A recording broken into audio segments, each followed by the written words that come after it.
Hello students, good morning. I hope आप अपने परिवार के साथ अच्छे होंगे। तो आज हमारा जो नेक्स्ट टॉपिक है इलेक्ट्रिक फील्ड और इलेक्ट्रिक फील्ड इंटेंसिटी का है। तो हम इसमें इलेक्ट्रिक फील्ड के बारे में पढ़ेंगे, इलेक्ट्रिक फील्ड इंटेंसिटी और इसकी इंटेंसिटी एंड स्ट्रेंथ एक ही चीज है, और इसकी कुछ प्रॉपर्टीज के बारे में पढ़ेंगे। आई होप आप तैयार होंगे पेन पेंसिल लेके। तो electric field is defined as the space around the charge in which its force of attraction or repulsion can be expressed by another charge। तो ये लाइन मैं पढ़ रहा हूँ, देखिए। with the force of attraction and repulsion can be expressed by another charge। तो ये electric field की डेफिनेशन है कि जहां पे भी चार्ज होगा इसके अराउंड जो स्पेस है, जहां पे कोई दूसरा चार्ज फोर्स फील करे, उसको इसका इलेक्ट्रिक फील्ड कहते हैं। एक लेमैन की डेफिनेशन है, ये एक मोटी सी डेफिनेशन है, सिंपल। लेकिन actually electric field intensity, electric field strength या simply electric field at a point क्या चीज है, ये मैं आपको बताता हूं। देखो, it is electric field intensity of a source charge is defined as the force experienced per unit positive test charge. देखिए, E is equal to F by Q naught per unit positive test charge. E is equal to, ये मैं round कर देता हूं इसको, if E electric field is equal to F by Q naught है। ये definition है। Electric field is a vector quantity. ऐसा unit of electric field is newton per coulomb and volt per metre भी है बच्चों। मैं इसको एक्सप्लेन करेंगे हम इसको, इस बात को हम। E is equal to F by Q naught मैंने लिखा है, तो मैं इसी चीज को मैं दोबारा रिपीट करता हूँ। E is equal to F by Q naught। Okay, तो मैं Q naught को बहुत छोटा कर सकते हैं आप, क्योंकि अगर Q naught बड़ा होगा तो इस ये अपना फील्ड पैदा कर देगा, और उसको जो जिसका आपने सोर्स चार्ज जो है उसका फील्ड, देखिए, जिसका हमें निकालना है इलेक्ट्रिक फील्ड, उसको हम सोर्स चार्ज बोलते हैं और Q naught को टेस्ट चार्ज बोलते हैं। तो ऐसे लिख सकते हैं, E is equal to limit Q naught tending to 0 F by Q naught, क्योंकि Q naught को बहुत छोटा होना चाहिए, अदरवाइज ये अपना फील्ड पैदा करेगा और उसके फील्ड को हम माप नहीं सकेंगे ठीक से। तो E is equal to F by Q naught, इसके यूनिट्स हम निकालेंगे F बाय Q नॉट। तो F is measured in newton और charge is measured in coulomb. तो न्यूटन पर कूलम हमारा इसके यूनिट हो गए। लेकिन एक यूनिट और लिखा है, वोल्ट पर मीटर। इसके बारे में आपको बताता हूँ। वोल्ट पर मीटर, देखिए न्यूटन, दोबारा लिखेंगे, न्यूटन पर कूलम बटे कूलम। इसको मीटर से डिवाइड कर दो, मीटर से मल्टीप्लाई कर दो, और newton into meter is a work, ये वर्क हो गया। ठीक है, कूलम से डिवाइड करेंगे तो वोल्ट आ जाएगा, क्योंकि work done per unit charge is volt. Work done, देखो, in bringing charge in bringing from infinity to that point is known as volt. तो ये वर्क पर कूलम हमारा वोल्ट हो जाएगा। तो वोल्ट बाय मीटर, आप ये देखिए, ये वोल्ट हो गया और बटे मीटर हो गया, तो वोल्ट पर मीटर हमारे यूनिट हो गए इसके दूसरे वाले। तो अब इसको मैं लिख देता हूँ दोबारा से, वोल्ट बाय मीटर। ठीक है, ओके। तो इस तरह से हमारा ये छोटा सा टॉपिक इलेक्ट्रिक फील्ड स्ट्रेंथ या इलेक्ट्रिक फील्ड इंटेंसिटी या electric field at a point ऐसे निकालते हैं। इस एक ही चीज के नाम है ये सारे। तो नेक्स्ट मैं स्क्रीन चेंज कर देता हूँ। Now what is electric field intensity due to a point charge. एक पॉइंट चार्ज के कारण कितनी इलेक्ट्रिक फील्ड इंटेंसिटी है, ये हम अभी निकालने वाले हैं।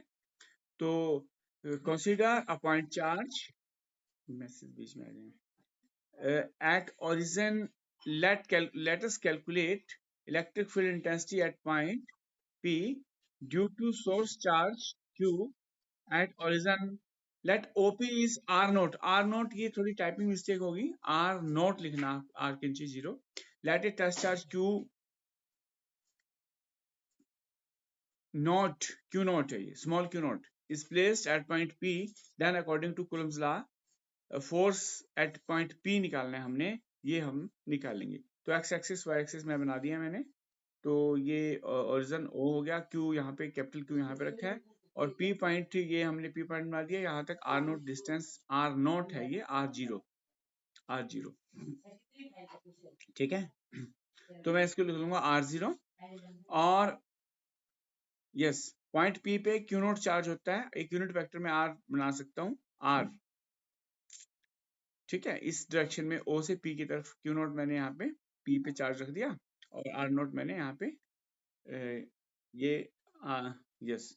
तो अब देखिए आप OP ये दिया हुआ है, देखो नीचे लाइन में OP is equal to R naught and force is equal to Coulomb force 1/4 pi epsilon naught की जगह KE भी रख सकते हैं आप, और it is Q naught into Q या क्यू इंटू क्यू नॉट, जो भी हाँ, दोनों चार्जों का product divide by are naught का स्क्वायर है। और आर यूनिट वेक्टर आप लिख सकते हैं यहाँ पे, डायरेक्शन अगर देंगे एफ को तो वेक्टर यूनिट वेक्टर लिख सकते हैं। देखो इलेक्ट्रिक फील्ड एक वेक्टर क्वांटिटी है, क्योंकि फोर्स भी न्यूटन कूलम्ब्स फोर्स एक वेक्टर क्वांटिटी है, इसलिए इलेक्ट्रिक फील्ड भी एक वेक्टर क्वांटिटी है। तो एफ, अब मैं इस क्यू नोट को एफ के नीचे ले आऊंगा, एफ बाय क्यू नोट हो जाएगा, ठीक है, F by Q note.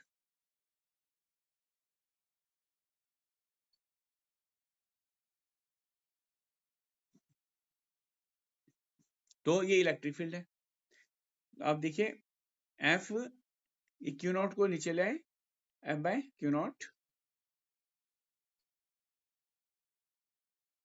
F by Q naught, ये आ गया आपके पास। बाकी आ जाएगा, ये चीज निकाल लेंगे आप, तो k E q by are naught square आ जाएगा, ओके।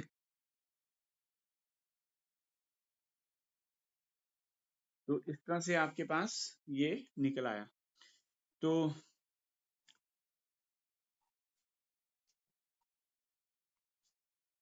मेरी बात समझ में आ रही है आपको? मैं दोबारा आपको दिखा देता हूँ। This is K E Q capital Q divide by are naught square, R unit vector आप लिख सकते हैं यहाँ पे, क्योंकि अगर आपने वेक्टर क्वांटिटी लिखी है तो आर यूनिट वेक्टर, अगर स्केलर में मतलब बिना वेक्टर के लिखा है तो आर नोट स्क्वायर लिख लो, ठीक है। तो E इज इक्वल टू तो के ई को 1/4 पाई एप्सिलॉन नॉट भी लिख सकते हैं, ठीक है।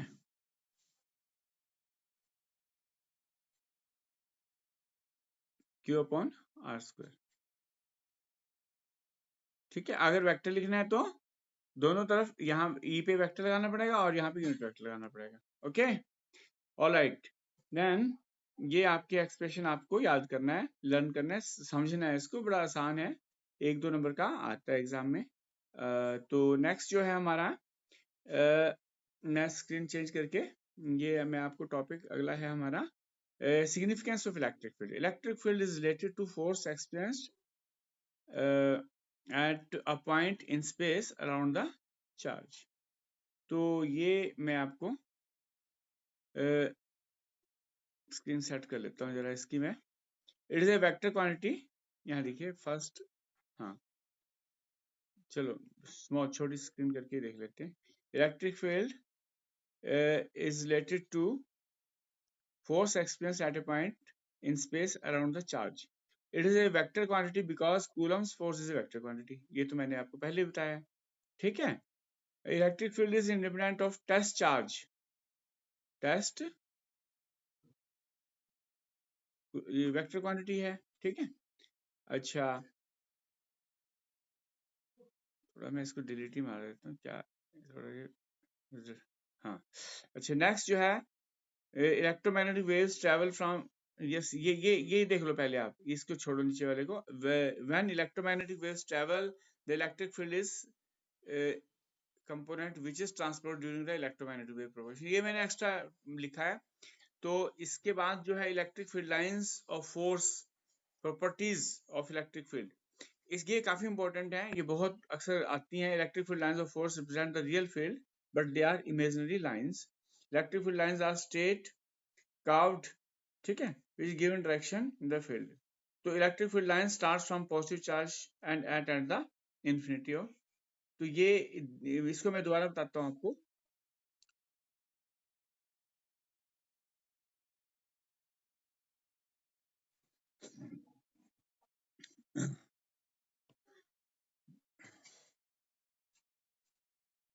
Electric field lines of force represent real field, but they are imaginary lines.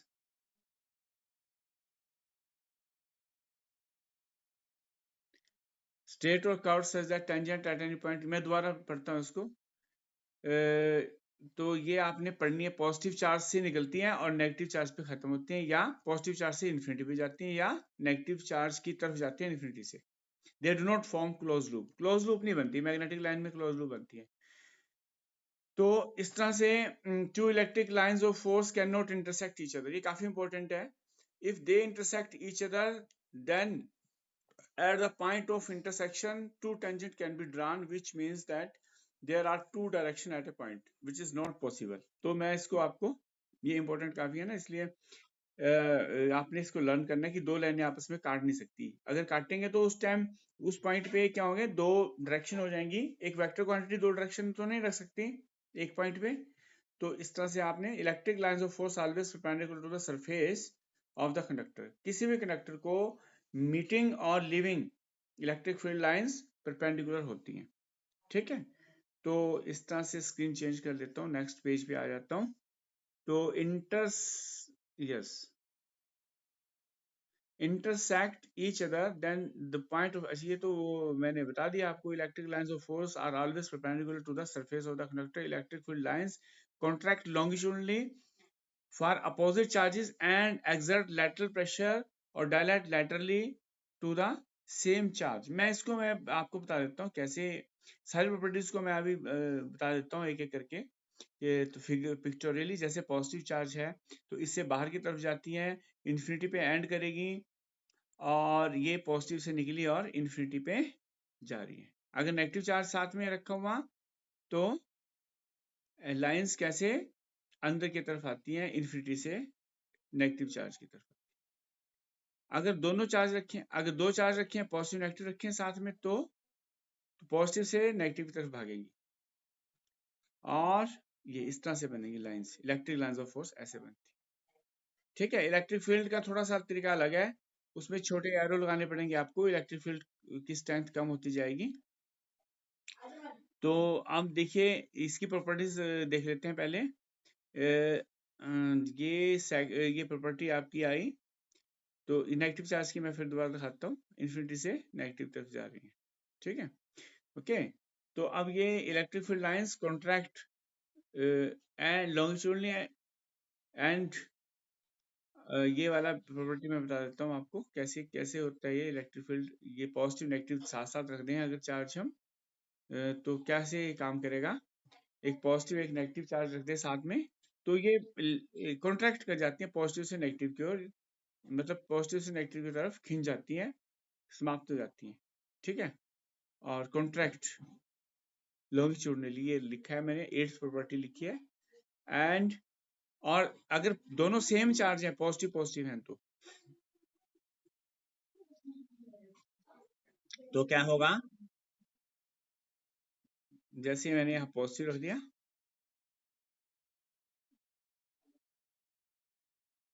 Positive, तो ये क्या करेंगी प्रॉपर्टीज, इनकी लाइंस जब ऐसे प्रेशर एक्सर्ट करेंगी, लेटरल प्रेशर, और डायलेट हो जाएंगी, फैल जाएंगी बाहर को।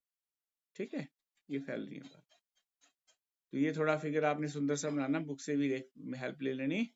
तो इस तरह से ये आपने फिगर बनाना है। अगर मान लो पॉजिटिव का नेगेटिव चार्ज भी है तो भी सेम ऐसे ही आएगा। ये देखिए, विद दिस हमारा जो टॉपिक है ये हमारा खत्म होता है, और हमारा